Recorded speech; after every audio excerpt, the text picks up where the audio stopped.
Simula nang iwan ka ng babaeng mahal mo, sa akin ka tumakbo. Sa akin ka umiyak ng buong buo. Sa akin mo sinabing hindi mo kayang mabuhay sa mundo kung wala siya sa tabi mo. Ako naman itong si tanga, sinamahan ka para maibsan ang iyong problema. Di ko akalain na mahuhulog pala ako, dahilan kaya nanatili hanggang dulo. Hinayaan ko ang sarili kong maging panakipbutas, pati ng iyong pampalipas oras, para maibsan ang pangungulila mo. Umaasa na baka makalimutan mo siya kasi andito naman ako. Panakipbutas mo lang ako, pero masigit pa roon ang naibigay ko. Nagbabaka sakaling makapasok sa puso mo.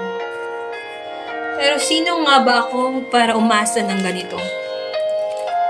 Alam mo, sa tuwing tinitingnan kita sa mata mo, hindi sarili ko ang nakikita ko, kundi yung babaeng minahal mo, babaeng nakita mo sa aking pagkatao. Lumipas na ang mga araw, buwan at taon. Nanatili ako gaya ng pangako ko sa iyo. Nagpapakamartir sa tabi mo. Umaasa na baka mamahalin paglipas ng panahon. Hanggang isang araw, habang tayo magkasama, nakita nating dalawa ang babaeng nang iwan sa iyo na masaya sa iba.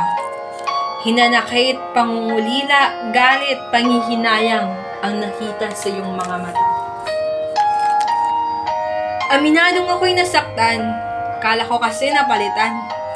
Naging sandigan at karamay mo na ako eh. Naipadama na sa'yo yung pagmamahal ko. Manhid ka lang siguro, halata naman. Pero isang umaga, napagdantong ako'y pagod na. Kailangan ko pala muna ng pahinga kasi habang tumatagal na sa tabi kita, lumalalim at lumalawak ang sakit na daladala. Tama na. Natulungan na kita. Pero hindi mo lang magawang kalimutan siya. Siguro nga tama ang sabi nila, sasaya ka hindi sa akin kundi sa iba. Maaari ka nang bumalik sa kanya.